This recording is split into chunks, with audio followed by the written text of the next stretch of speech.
Welcome back to It's Haunted, What Now? I'm your host, Lainey.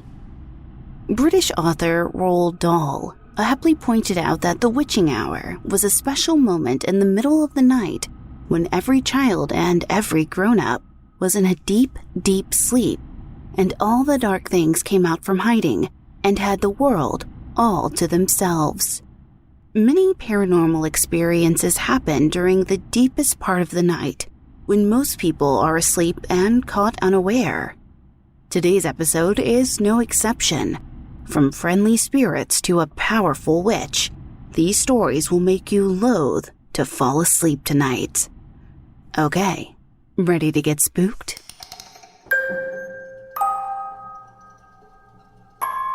Our first story comes from an anonymous writer who has a short but very curious experience.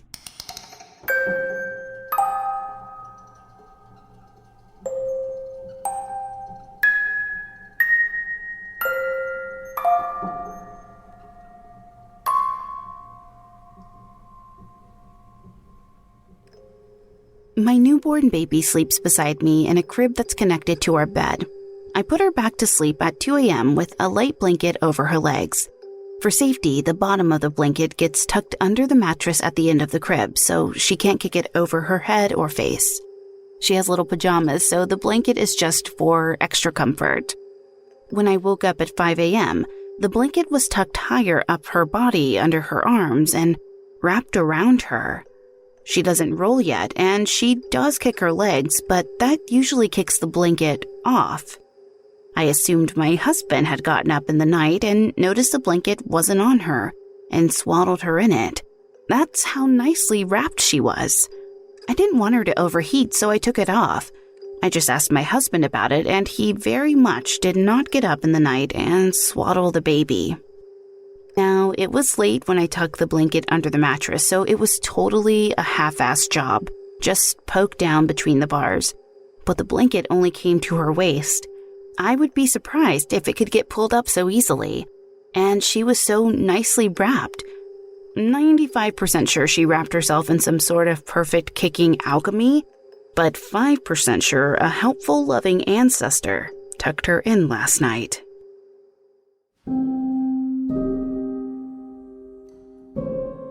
Wow, you have some really sound math going on there. For our sanity, it's best to think that your baby's kicking may have rocked up the blanket while she slept. But be it far from me to discredit the thought of an ancestor visiting your daughter they were never able to meet in this life.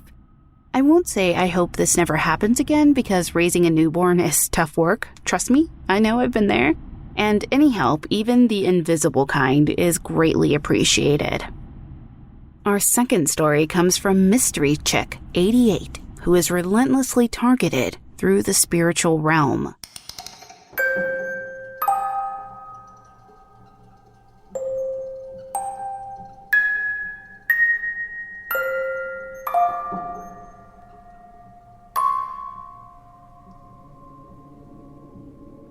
As a clairvoyant, I've had my fair share of weird and wonderful encounters with spirits and entities.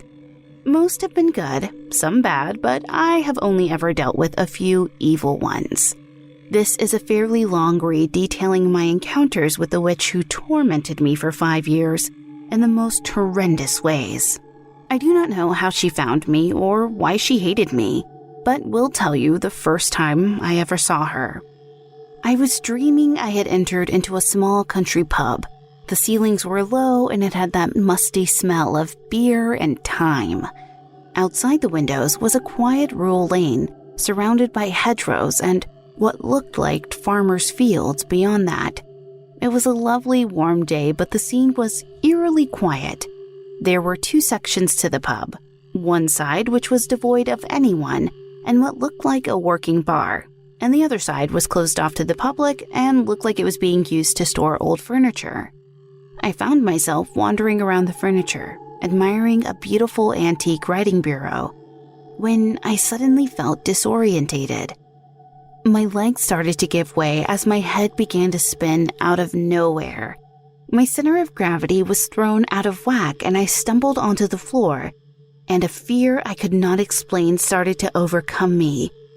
I knew something was wrong and had the feeling of being circled by a predator, one I could not see. In a state of panic, I shuffled back on the floor until my back made contact with something solid, an old dusty chest of drawers, and I tried to calm my breathing, not making any sense of why I felt like I was in so much danger. Then I heard a noise above me, a disturbing, croaky, death rattle-like sound. I was terrified, but I found myself slowly raising my head to see what was there. I couldn't help it. I shouldn't have looked, but that macabre sound drew my attention like a moth to a flame. Slowly leering over the top of the drawers directly above me, a face came into view, looming down over me. It was a woman, strikingly beautiful if not cold-looking, pale blonde curls pinned on the top of her head, icy blue eyes. Young, no more than 30, but her mouth was what was the most terrifying. It was stretched open into a gaping black hole with torn, cracked flesh stretching even further, making her face a disfigured, warped, horrifying mess. The rattling sound was coming from within that cavernous abyss. I have never felt a fear like it, the sort which strips your brain of any normal function and sends your gut plummeting. I could barely scream. I was that scared. It was more like a high-pitched, hysterical whimper, which barely left my mouth as her face came closer. Then I woke up sweating and still trying to scream. As disturbing as the dream was, I thought it was just that, a nightmare, although I have never been able to get her face out of my head all these years. Roughly 6 weeks later, I had another nightmare in which I was involved in a vicious assault on the street outside of my home. In this dream, the police came and, as I was being pinned to the ground and arrested with the assailants, I noticed a figure walking around the periphery of the circle of police and people. As my face was being pushed into the ground, it was hard to see who it was, but they were getting closer and closer to the tangle of bodies on the floor. As the police pulled me up, I saw it was the crooked old woman, bedraggled and dirty hair hanging in her face full of debris and dirt. She was in an old-fashioned white nightdress. My stomach lurched, and although she looked different, I knew it was the same woman I had encountered in my nightmare weeks before. As if she sensed my realization, she rapidly lurched forward between the police, holding me in place, and sank her teeth into my arm and disappeared, leaving my arm an immediate septic mess crawling with maggots and decaying. The pain was what woke me up. I bolted upright, expecting to see teeth marks on my forearm as it throbbed, and although there were none, the area was red as if it had been pinched. I suspected then these were not ordinary dreams and that she was a separate entity, not some recurring imaginary figure. I didn't know yet that she was a witch, but the more she encroached into my dreams and life, the more I physically saw snippets of her. She had a knack for showing herself two different ways. One was the young and beautiful woman, although never again with that hideous deformed mouth, and the other a stereotypical hag. Every few weeks I would encounter her in my dreams, which was where I figured out she was a dream walker, as I called this gift, not sure if it's the correct term, a spirit or entity that can manipulate someone's dreams. In another dream, she stood by my bed. She had her hands around my throat, slowly squeezing until I could barely breathe, until I woke up violently, gasping for breath. I had that same experience several times. Another time on my day off work, I woke up and, feeling lazy, decided to lounge in bed a little longer, in and out of sleep until I became acutely aware of someone very close to me staring at the back of my head. I knew it was her, and everything inside me screamed, "Do not turn around and look at her." So I stayed still, face pushed into my pillow. Then something peculiar happened. As if I was standing in the corner of my bedroom, I could see everything. Me lying in bed covered up and face down, and hovering about 2 feet above my body, parallel to me, there was an opaque brown swirling humanoid mass. Other times, I would dream she was hovering above me, and in a half-sleeping, half-awake state, too terrified to move, she would reach inside my chest, and I could feel an odd pressure around my heart squeezing, causing it to beat out of rhythm. All I could do was lay there and pray that I didn't have a heart attack, as the thumping of my heart inside my chest would speed up rapidly and then slow down, so there were seconds between each beat. I tried putting a protection boundary around my home, but it never seemed to keep her out. In the end, my spirit guides shut me down entirely to protect me from her. I guess being physically open was what kept the link going between us. The complete radio silence I had for 3 years was eerie, to say the least, and not something I was used to, as having random spirits popping in and out had been my way of life since I was 11 years old. But it did the job. I didn't see her again for 3 years. When I became pregnant with my daughter, I unintentionally started to open up again. I only had 2 more experiences with her after this, although I was disheartened to know she was still linked to me. The night she showed herself again, she entered my dream as usual. I was laying in bed, and in this dream, I woke up and my quilt was hovering a few feet in the air above me. Through the gap, in the dark between myself and the floating quilt, I could see someone shuffling around the edge of my bed, back and forth. The familiar feeling of that fear came with her, and it held me in place, scared shitless of what she was going to do next. To my absolute horror, the figure climbed underneath the hovering quilt at the foot of the bed and slowly worked its way up over my body until she was on top of me and her face in front of mine. Her hair trailed across my skin and she smelt of damp earth. Then she spoke. "You thought I was gone," she hissed at me, and all I could do was try and scream myself awake. Suddenly, the quilt dropped back onto the bed and I bolted up, finally awake. My quilt, which I usually cocooned myself in, was stuffed down on the floor between my bed frame and the wall with the window that looked out onto the street. I refused to sleep at my home the next night, telling my friend I couldn't believe she was back after all this time had passed. My last encounter I ever had with her was odd, to say the least, as it seemed as if she couldn't get as close to me as usual. Again, in my dream, I awoke and she had me by my throat, both of us dangling in the air over my bed. Here she was with her younger self, porcelain skin, fair hair, and all just staring into my soul as I struggled to breathe. I can't explain the look she had on her face. It wasn't anger, disgust. I don't know, just a cold indifference to me, maybe with a hint of defeat. It felt different. And although I woke up struggling to breathe and with a sore neck, I don't think she actually had been inside the room with me. It was the last I saw of her and hopefully ever will. I questioned myself early on whether it was a form of sleep paralysis, but I know that it wasn't. I have never suffered with it before or since, and that explanation didn't seem to fit. I suspect she was trying to stop my heart or physically scare me to death. But why? As I said, I saw glimpses of her life. I know she was a healer woman in a small community, but over time she seemed to get treated with more suspicion and hatred, and shunned out of the area until she was living on the very periphery of society. Maybe once respected, then feared. I have no doubt she was immensely gifted in life, but unfortunately she had passed over with the same gifts, fully understanding how to manipulate energy. Hands down, she's one of the few spirits which straight up terrified me.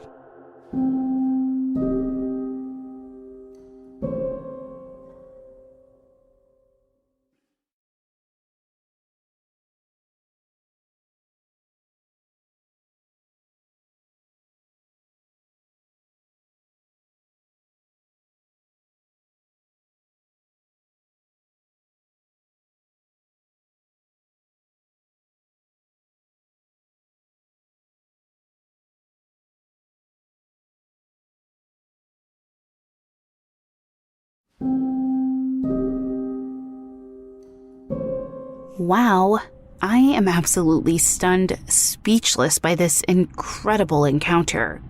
First of all, I am glad to hear you're safe and that your spirit guides were there to help you and keep you safe, even if it meant shutting you down until the witch seemed to be losing her grip on her power over you. Second, I'm curious why this witch even targeted you. Have you ever found that out, or was it just that you were physically opened and she managed to get a hold of you? Honestly, I hope she's moved on or is somehow gone for good and hasn't chosen someone else to torment. Current Loss 303 brings us our third story in which the entire family witnesses multiple entities.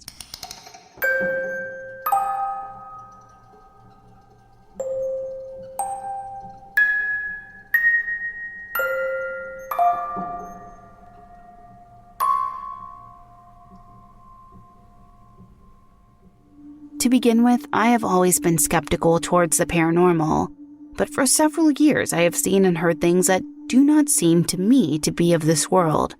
I currently live in Spain and am originally from an Eastern European country. On the day in question of my first paranormal experience, my family, my parents and my sister, had gone to another city almost 60 kilometers away to visit my aunt and uncle, leaving me alone at home.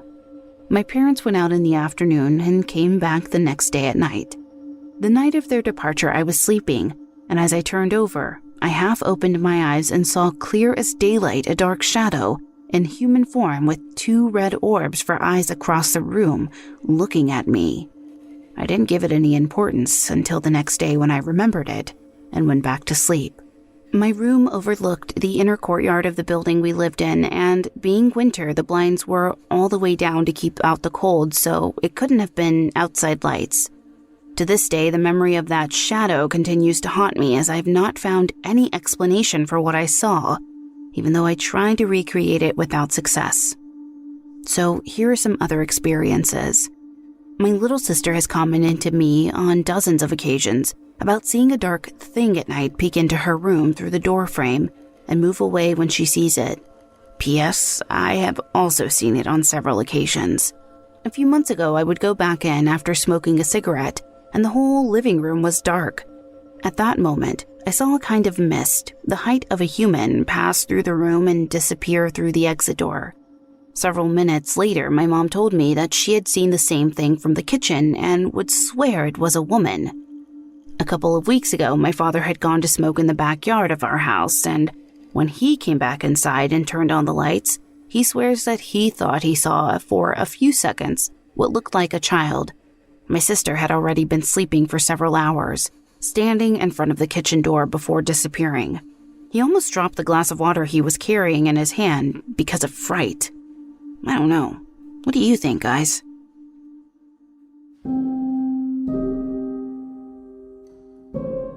Okay, so it's hard to say exactly what you're experiencing since the paranormal world is still so shrouded in mystery. The only thought I have is to look into any history into the building that you're living in and see what answers you may find. The experience you are having don't sound malevolent, and because there seem to be different entities, it could point towards something that may have happened in the past in that location. I encourage you to look into it and let us know if you find anything that may point to what your family has seen. Our next story is from Felicia Hardy, who remembers a silly prank and the odd aftermath.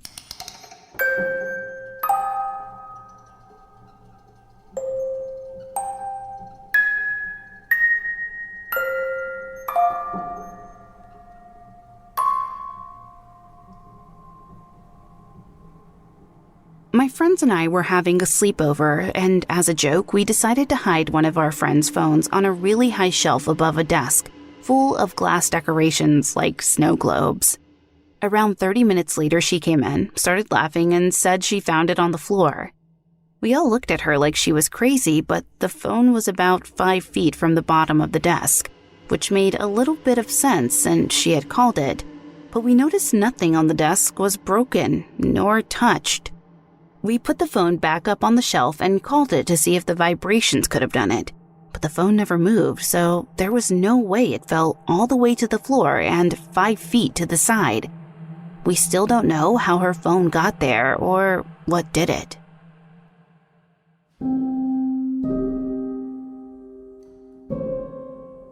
Ew, that was super creepy, Felicia.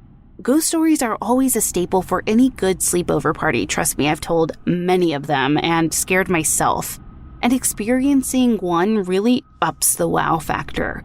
So you officially have a cool sleepover ghost story to tell that happened in real life at any party you attend in the future. SuperNaturalSquare tells us of a lone cabin filled with different types of paranormal occurrences.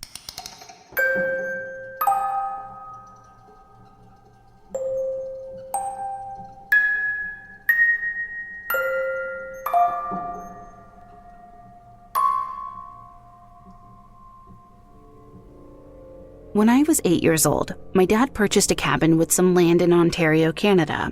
The cabin is on a peninsula surrounded by water and about 3/4 of a mile from the closest cabin and 25 miles from any type of civilization. Our neighbors don't go often, so we are usually by ourselves with nobody around for miles unless someone decides to take the long trip to our end of the lake. The land and air around our cabin is a hot spot for supernatural activity, which I believe is due to the remoteness of our location. Whether it be ghost, Bigfoot, or UFOs, we've experienced it all.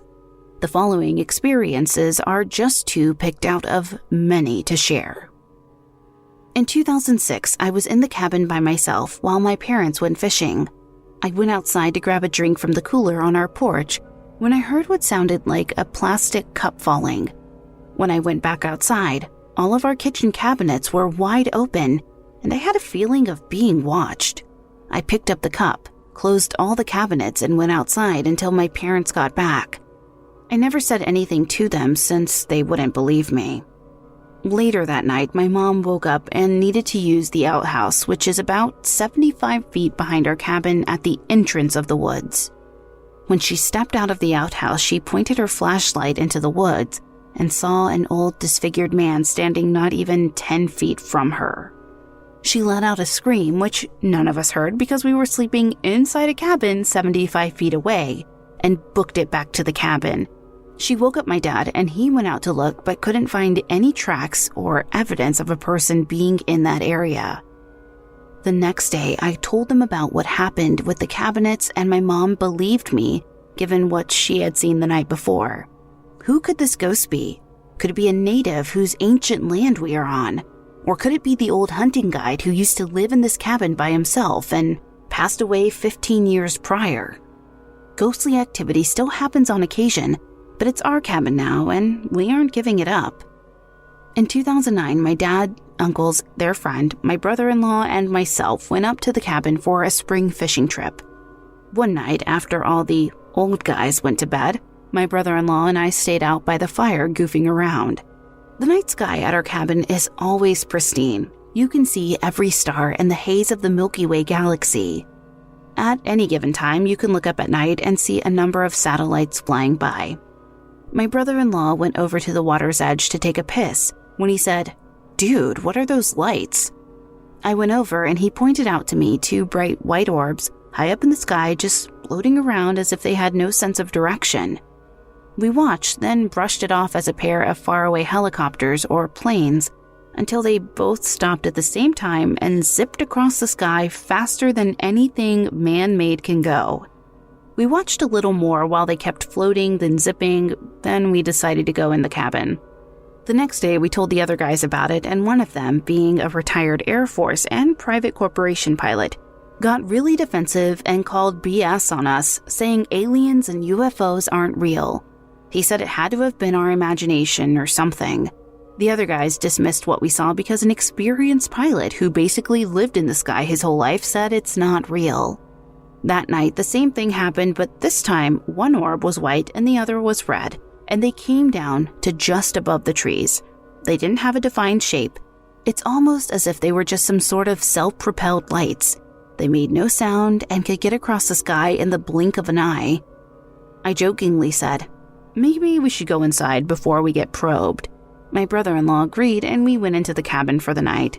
We still see the lights every now and then, but we just brush it off as our new neighbors.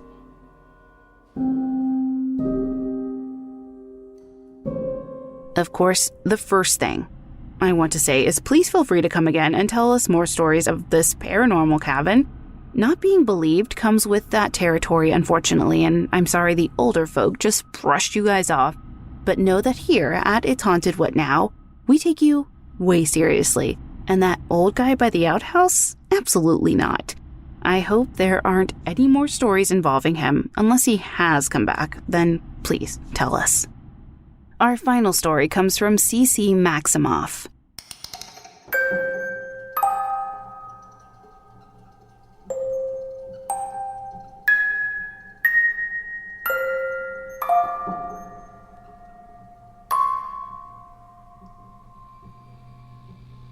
My brother has always been very in touch with the spiritual realm. Not a medium or anything, but he definitely has abilities. When he was about 3 or 4, we were over at my grandparents', and while my grandma was cleaning up, they were showing old Coca-Cola commercials from the first one, all the way up to the most recent at that time. One came on with an actress from the 60s, and my grandma thought to herself, "Oh, that was my favorite actress as a kid." My brother, without looking up from his toys, said, "She was your favorite actress, huh, Grandma?" And she said, "Yeah, how did you know that?" And he was like, "Grandpa John told me." He had passed years and years before then, and my brother never met him in real life. My grandma is still shook to this day.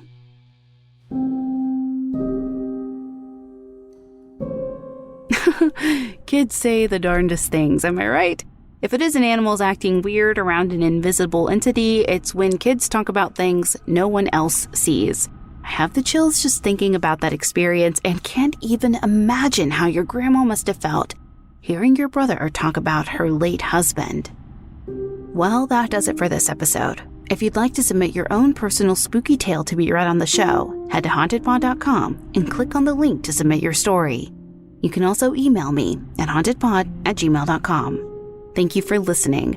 If you enjoyed this episode, please leave a positive review on Apple Podcasts or your podcast player of choice. It really does help.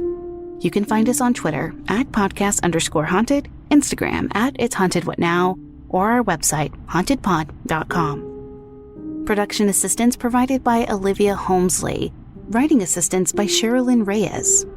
The official composer for the show is Neeks at We Talk of Dreams. Check him out on Twitter at We Talk of Dreams, his new podcast called Connections, or on his website, wetalkofdreams.com. Audio engineering provided by the multi-talented Chaz at Gray Multimedia. Until next time. Did you hear that?